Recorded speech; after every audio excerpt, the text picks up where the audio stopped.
Vous écoutez Radio Lomé, il est 12h30.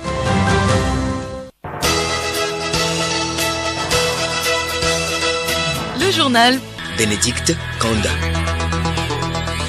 Merci de nous rejoindre pour le journal. Madame, monsieur, bonjour. Voici d'abord les titres. Togo-Cameroun, ce soir à partir de 20h, un match de kit ou double pour les éperviers dames à la CAN Maroc 2022. À Lomé, la JST était en mode vernissage dans le cadre de la semaine du journalisme sportif. La commission de la HAC, chargée de l'aide de l'État à la presse, a expliqué ce matin à Lomé comment elle a géré les fonds de 2021. Au total, 152 organes privés ont bénéficié de cette assistance. Le téléphone au guidon cause de graves accidents de circulation. Pourtant, cette pratique se poursuit. Nous en parlons dans un magazine. Et puis la survie et la préservation des forêts du bassin du Congo retiennent l'attention des ministres de l'Environnement de l'Afrique centrale. Ils estiment que les financements pour ces forêts n'arrivent pas forcément au bon endroit.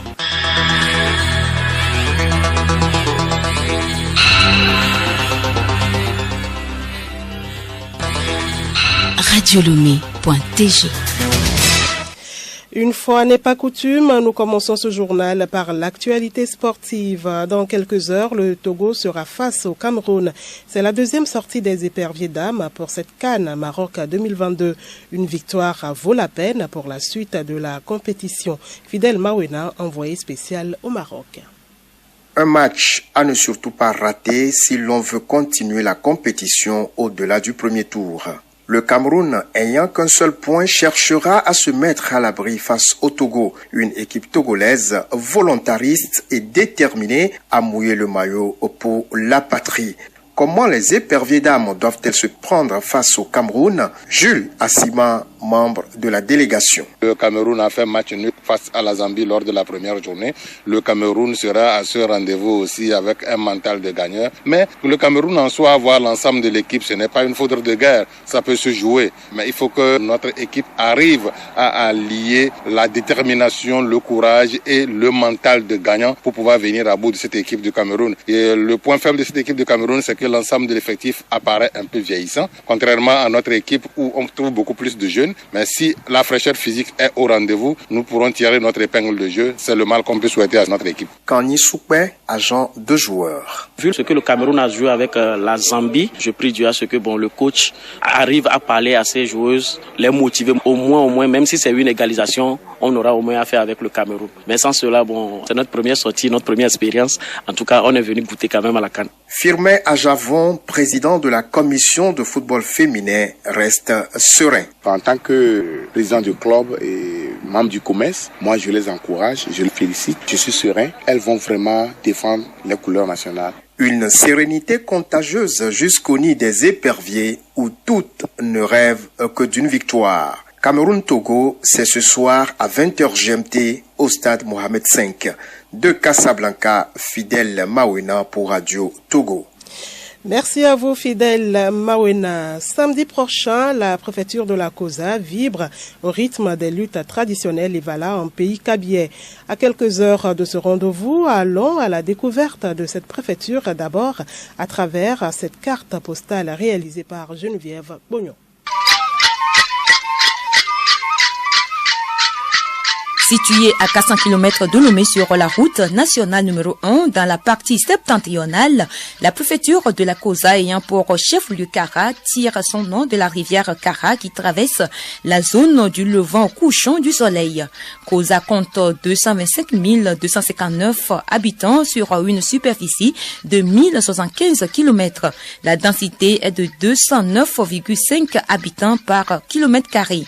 Elle est constituée de 14 cantons, à savoir Pia, Tichao, Yade, Bou, Lama, Lassa, Sumdina, Landa, Kumeya, Sarakawa, Awanjelo, Achangbade, Bizinde. Cette préfecture qui se trouve dans une grande zone naturelle du pays présente une morphologie très particulière avec un relief alternant de vastes plaines, des vallées et plateaux dominés par de vieux massifs accidentés, lui procurant un contour sinueux. La population est majoritaire rurale en plus des activités commerciales. 44,5 4,3% de la population en moins de 15 ans contre 5% de la tranche des plus de 65 ans selon le recensement de 2010. Elle possède un patrimoine culturel riche qui influence les croyances et réalités sociales. La mobilisation de la population lors des différents événements traditionnels ou culturels témoigne l'attachement des populations aux traditions et aux modes de vie ancestraux. À l'image de ce patrimoine culturel diversifié, la préfecture de la Kosa est constituée de plusieurs groupes ethniques.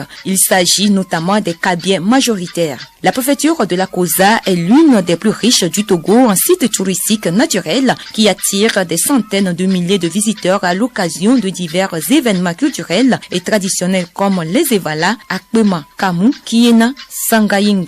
On y trouve le parc animalier de Sarakawa, la réserve des éléphants de Djamde avec un potentiel faunique riche et varié sont autant de sites qui rendent cette préfecture particulièrement attrayante.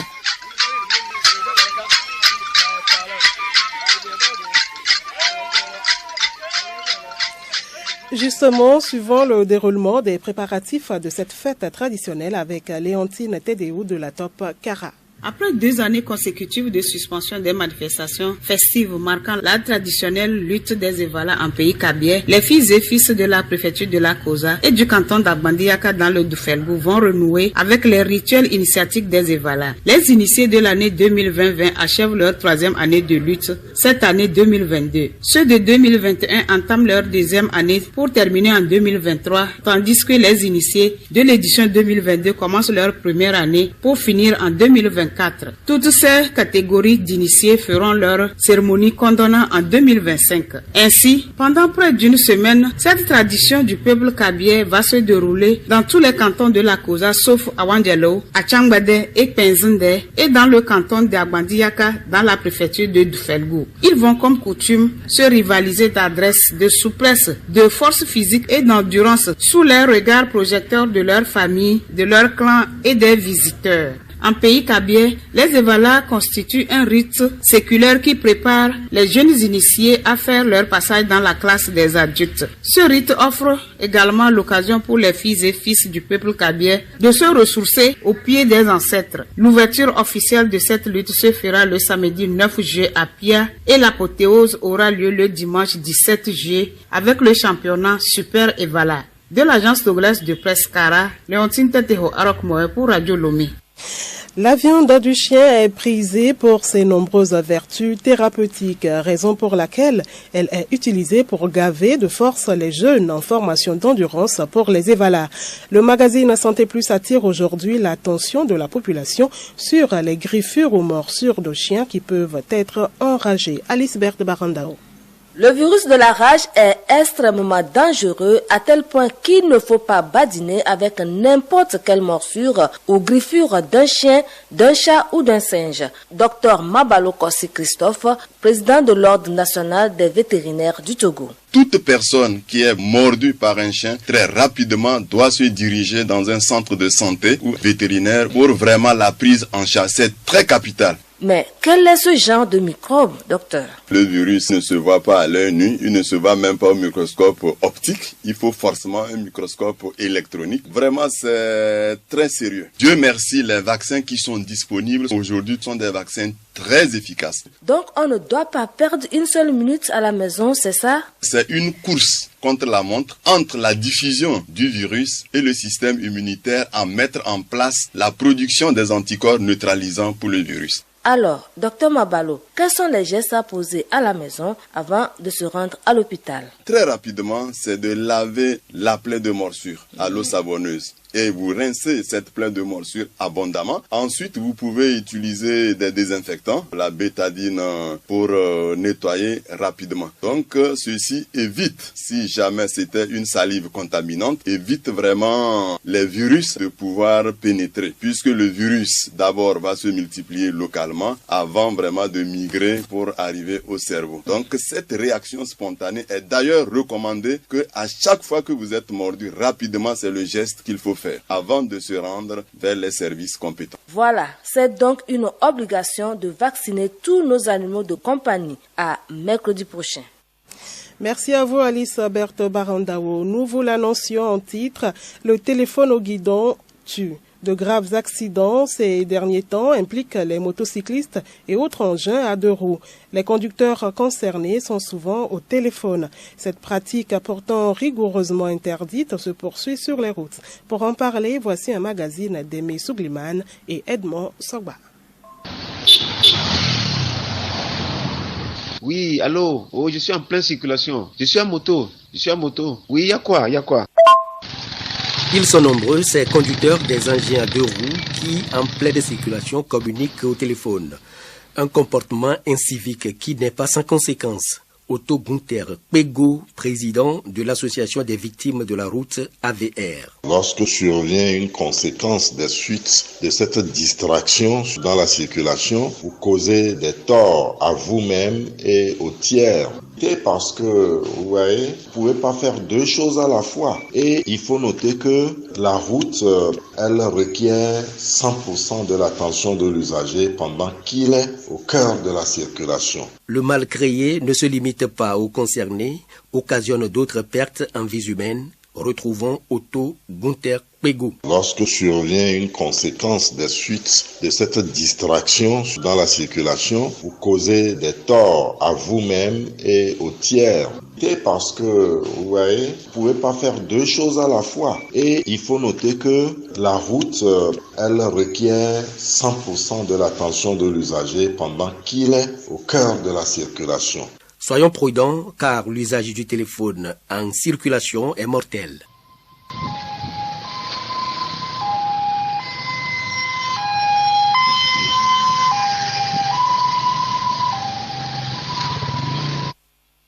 La suite de cette édition, la commission de la HAC chargée de l'aide de l'État à la presse a organisé ce matin une rencontre d'information à l'endroit des organes de presse.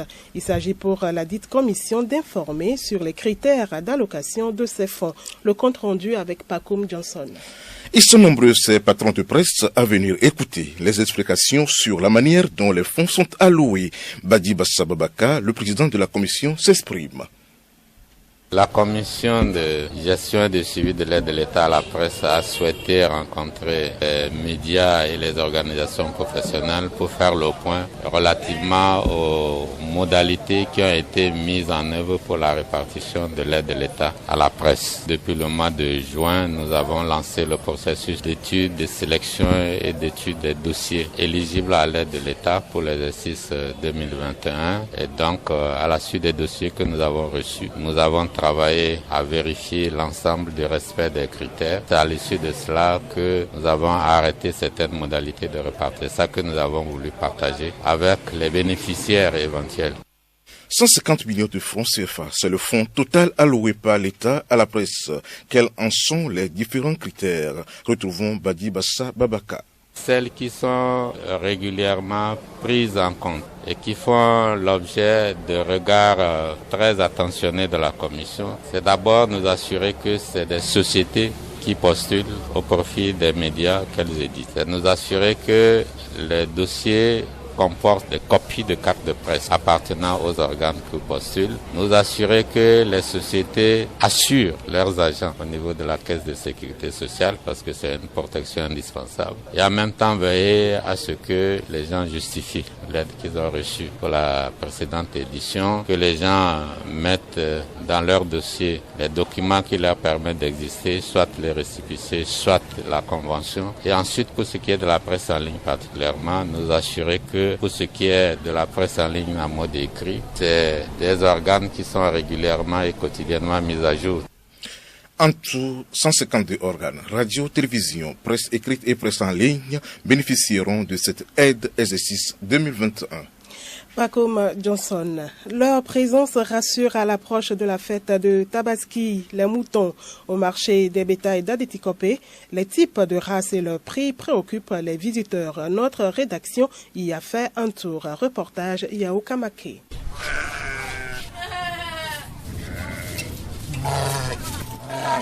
Et plus qu'un marché, c'est un gros village de bétail qui bat son plein à Adétikopé avec des commerçants venus de tous les coins du Togo, notamment du nord, voire même hors des frontières, comme Palé Pouguini, un commerçant arrivé du Burkina Faso. Moi, ça fait 40 ans que je viens ici. On est venu ici, on n'a pas gagné un bon marché. Même la pluie nous tape ici sur les herbes comme ça. Les fidèles d'Allah, pour leur achat, ont à choisir entre plusieurs types d'animaux, bœufs, moutons, chameaux, ânes, pintades, poules ou autres. Un fidèle musulman venu acheter un mouton s'exprime. Vous savez que les musulmans, le jour de nous devons faire sacrifice de mouton. C'est pour ça qu'on est venu chercher un mouton qui est à notre taille. Et comme grand atout du marché de bétail d'Adétikopé, c'est la disponibilité d'un vaste espace vert sur lequel les commerçants font paître leurs bêtes en attendant de les vendre pour l'abattage. Merci à vous, Yao Kamake. L'actualité internationale au Burkina Faso, l'ancien président Blaise Compaoré est attendu dans les prochains jours à Ouagadougou après son exil en Côte d'Ivoire depuis son renversement en 2014. Jugé en son absence lors du procès des assassins de Thomas Sankara, il doit notamment rencontrer le nouvel homme fort, le lieutenant-colonel Paul-Henri Sandaogo Damiba. Des attaques terroristes ont eu lieu le week-end au Bénin et au Burkina Faso. Au moins 4 personnes, dont 2 policiers, ont été tuées dans une attaque dimanche contre un commissariat de Dassari dans le nord du Bénin. 2 policiers ont également été tués samedi dans une double attaque contre un commissariat dans l'ouest du Burkina Faso contre une unité de ratissage. Et hier au Niger, une autre attaque terroriste à Bilabrim dans la région de Difa a fait 23 morts, dont 17 terroristes. Des armes et des munitions ont été récupérées. Les ministres des forêts d'Afrique centrale sont réunis pour la préservation de l'environnement. La rencontre co-organisée par le Partenariat pour les forêts du bassin du Congo vise à trouver des solutions communes et durables pour la survie des forêts du bassin du Congo. Il y a beaucoup de promesses de financement pour ces forêts, mais ceux-ci n'arrivent pas forcément au bon endroit selon des participants. Geneviève Pognon. La Commission des forêts de l'Afrique centrale, qui supervise la politique forestière de la région, a constaté que la majorité des financements disponibles sont captés par l'Amazonie. Une méconnaissance dénonce Françoise Van de Ven, présidente de l'Association technique internationale des bois tropicaux. Selon elle, le constat qui est fait maintenant, c'est que ce n'est plus l'Amazonie qui est le premier poumon parce que la forêt est devenue trop fréquentée. C'est maintenant la forêt du bassin du Congo qui est le premier poumon au monde. De leur côté, les ONG soutiennent que le peu de fonds disponibles sont captés par les organisations internationales. La quasi-totalité des fonds vont sur les études que font les organisations internationales. Lors de la COP26 à Glasgow, les bailleurs de fonds ont promis une somme de 1,7 milliard de dollars au peuple autochtone. À cet effet, le coordonnateur du réseau des populations autochtones et locales pour la gestion durable des écosystèmes forestiers d'Afrique centrale suggère que l'argent soit directement versé aux bénéficiaires afin d'éviter ces intermédiaires dans les fonds dédiés au peuple autochtone qui passent par une bureaucratie, une grande administration et qu'il n'y ait que les miettes qui arrivent aux communautés. Les financements sollicités par les pays d'Afrique centrale visent à garantir une exploitation durable des forêts.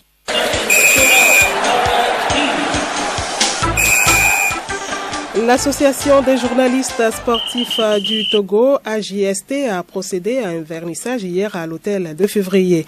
C'est dans le cadre de la semaine du journalisme sportif.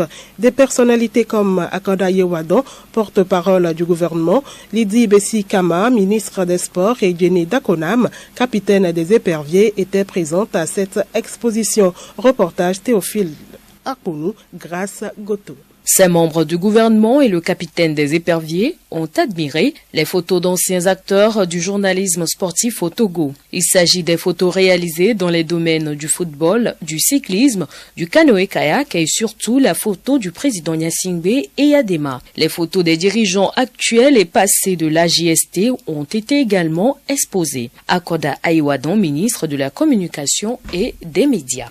Nous avons toujours eu une tradition de grands journalistes sportifs togolais. Je ne vais pas citer les noms, mais bon, je peux m'amuser à me rappeler de Mana Balanga, de Niamey, etc., qui, au moment où nous n'avions pas encore les écrans, était capable de nous faire vivre un match en live, comme on le dit désormais. Aujourd'hui, on retrouve cela à travers la jeune génération qui se positionne et qui nous permet d'avoir ce vernissage aujourd'hui. On peut donc se dire tout simplement que la famille des journalistes sportifs est une famille qui est plutôt solide et qui nous permet de rêver les lendemains en mieux. Madame le ministre des Sports et des Loisirs, colonel Dr Lydie Bessikama, a salué l'initiative. J'ai vu à travers des photos comment se fait généralement le travail dans des conditions assez difficiles, mais quand on travaille avec passion, on ne peut qu'avoir de grands résultats. Je crois que vous avez fait du chemin et je vous souhaite d'en faire davantage. Le sport togolais, je l'ai dit, nous sommes très engagés, déterminés pour pouvoir redorer le blason du sport togolais. Jane Dakonam, capitaine actuel des éperviers, a exprimé ses sentiments à travers ses expositions. Il y a des images que j'ai vues aujourd'hui dans les années 70, 80, c'est très important. Cela donne une bonne image au pays et je crois que cela aussi booste les jeunes aujourd'hui à travailler fort et un jour à voir leurs photos représentées ici. J'ai même la chair de poule. Enfin, le président de la JST, Sylvestre Gounoubou, s'est prononcé sur cette première édition. Depuis belle lurette, ce projet dormait dans les tiroirs de la JST. Et malgré les maigres ressources qu'on a, le projet a vu jour aujourd'hui. On ne peut être que heureux. Aujourd'hui, les gens, ils ont été émus de voir ces clichés qui, il faut le dire, ces figures emblématiques qui ont marqué vraiment le sport togolais. Je pense que lors de la seconde édition, on fera mieux. C'est l'occasion donc de remercier les membres du bureau de la JST, certains confrères également, qui nous ont vraiment aidés à avoir tous ces clichés-là. Je pense que la JST a un lendemain chanteur. Au programme de la JST, un symposium pour marquer cette semaine du journalisme sportif. Merci à vous, Grace Goto. Et puis l'information insolite pour terminer. En Belgique, un homme a vu son argent, plus de 1 000 € de billets, réduit en miettes par son chien. Après de vaines tentatives de recoller les morceaux, il prend contact avec sa banque. Heureusement, la Banque nationale a accepté de les échanger contre des billets neufs. Donc, après 10 jours de vérification, il a pu récupérer l'intégralité de la somme en billets neufs.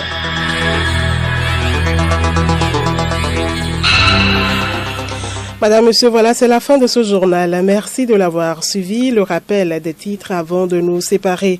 Togo-Cameroun ce soir à partir de 20h, un match de quitte ou double pour les éperviers dames à la CAN Maroc 2022. À Lomé, la JST était en mode vernissage dans le cadre de la semaine du journalisme sportif. Et puis la commission de la HAC, chargée de l'aide de l'État à la presse, a expliqué ce matin à Lomé comment elle a géré les fonds de 2021. Au total, 152 organes privés ont bénéficié de cette assistance. Bon appétit à vous si vous êtes à table.